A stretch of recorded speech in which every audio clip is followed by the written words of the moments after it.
want to know whether you consider yourself pro-life or pro-choice, and just maybe a couple reasons why you would take that stance.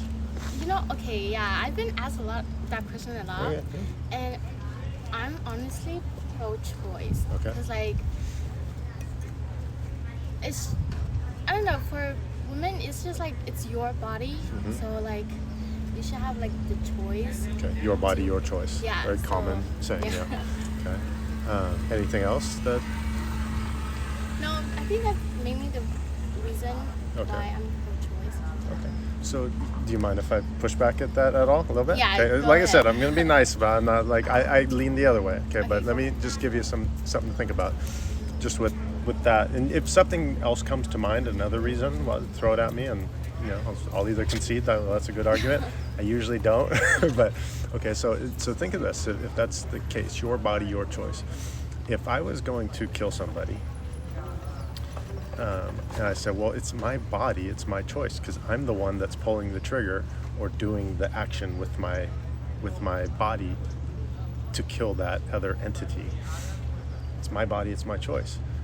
You would say, hopefully, well, what about the other person?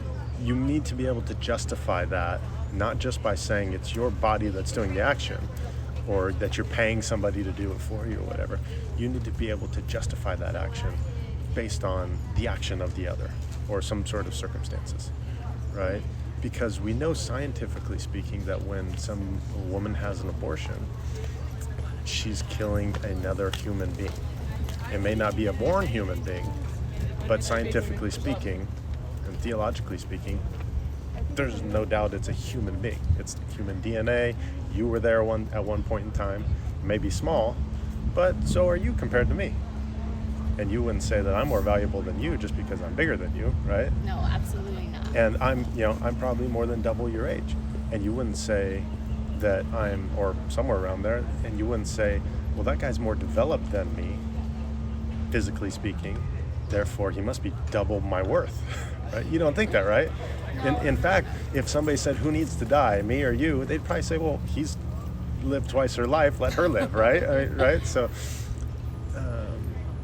and then every abortion has two bodies, at least two bodies, sometimes three, or depending on if you're pregnant with twins or whatever, and nobody takes into account the other person's body that's being killed. It could be a little boy or a little girl.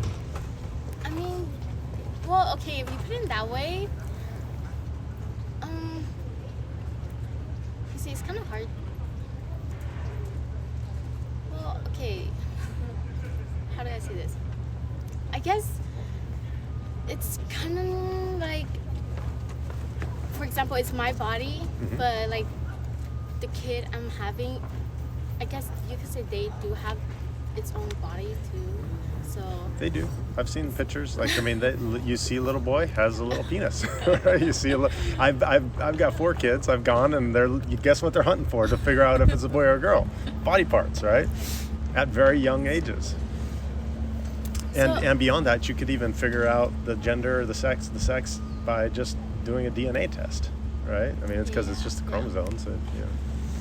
So I guess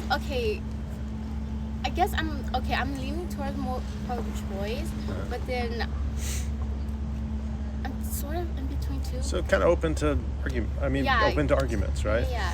Okay. Well, I think that's a noble thing. That I think that if in anything in life we should be saying, gosh, this is my thought process. I'm leaning this way, but if arguments come and change my mind, this happens to me all the time. If I'm investing in the stock market, I've been waiting for the stock market to crash for 1.5 years, probably longer. I mean, I'm talking big crash.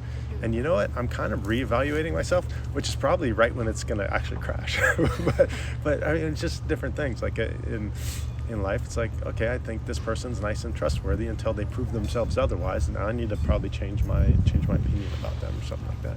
So I think I'm just convinced that the logic, the arguments, that if we take those same arguments, the logic of them for the pro-choice, we'll call it pro-choice, that's a gracious way of saying it, of that side, if you take those same arguments and apply them to anything else, they're appalling.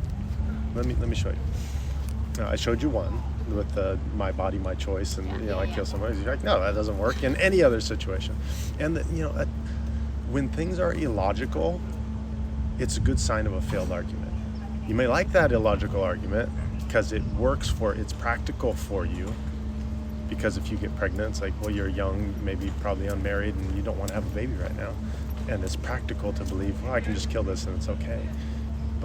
And that's a lot of reasons why people do this, is just get myself out of situations, right? But let's think of some other analogous things. It's like, okay, well, here's the modified pro-choice stance. Abortion's no good for me. I wouldn't have an abortion, but who am I to say other people shouldn't have an abortion? Well, let's apply that logic to somebody else. That's actually the last young lady I talked to said that. And I said, well, I personally would never own a slave, but who am I to say other people shouldn't own slaves? I personally would never molest a child, but who am I to say other people shouldn't molest children? I mean, on and on, right? So that's another just avenue by which you could say, well, I guess the logic doesn't work.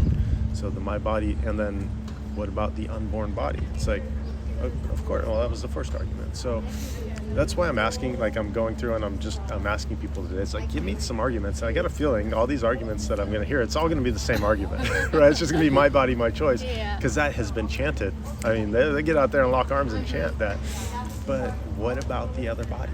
Because, and then, and you didn't allude to it, but I did, as far as different sizes of people, that your size doesn't determine your humanhood. Your level of dependency doesn't determine your humanhood, whether you're hooked on somebody else for life support or not. Development doesn't determine your humanhood. Location doesn't determine your humanhood. What else do you got? Right?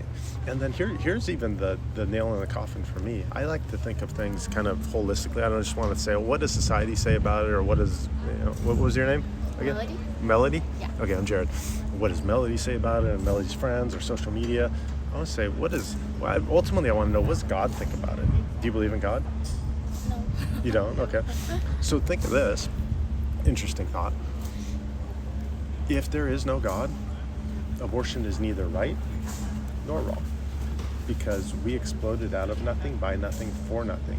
We are purely material beings that are in essence just a speck of dust in the cosmos that are doomed to extinction, and moral laws don't actually exist. Do you believe in any moral, real laws? Like, let me throw some out there, and these are pretty airtight, I think. It is wrong to molest 1-year-old babies for pleasure. I think that's an absolute moral law. Do you agree? It is wrong to sexually molest 1-year-old babies. Do you agree? Absolutely? Okay. So here's the problem with that and saying there is no God. And I'll connect this to abortion at the same time, or afterwards. Every law demands a lawgiver. If there is one moral law, it demands that there be a moral lawgiver. But if you say it is just society that constructs that argument or that law, then it's not actually a real law, it's just a human construct, and we just made it up. But I don't think we just made that up. Like, that's...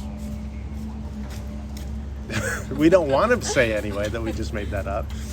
And that goes for any moral law out there. Rape, child molestation, murder.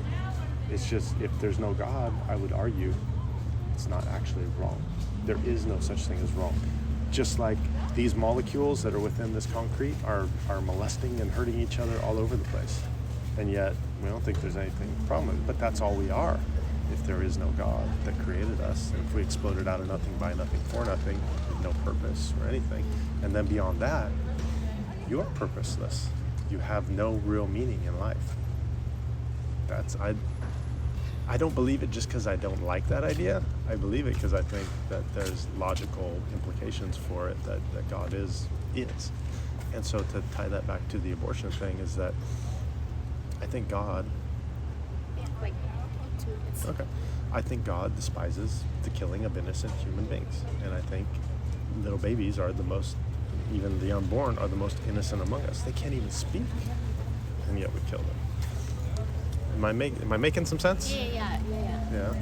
So I would encourage you, and just to think, we're sitting on a ball of molten lava underneath our feet, surrounded by this crust, with a bubble around us, protecting us from asteroids and holding our air in, floating around this giant nuclear ball of fire up there that heats us up, with this little ball called the moon up there that keeps us at the right spot with the right tides and controls our weather with that thing, and in this giant cosmos.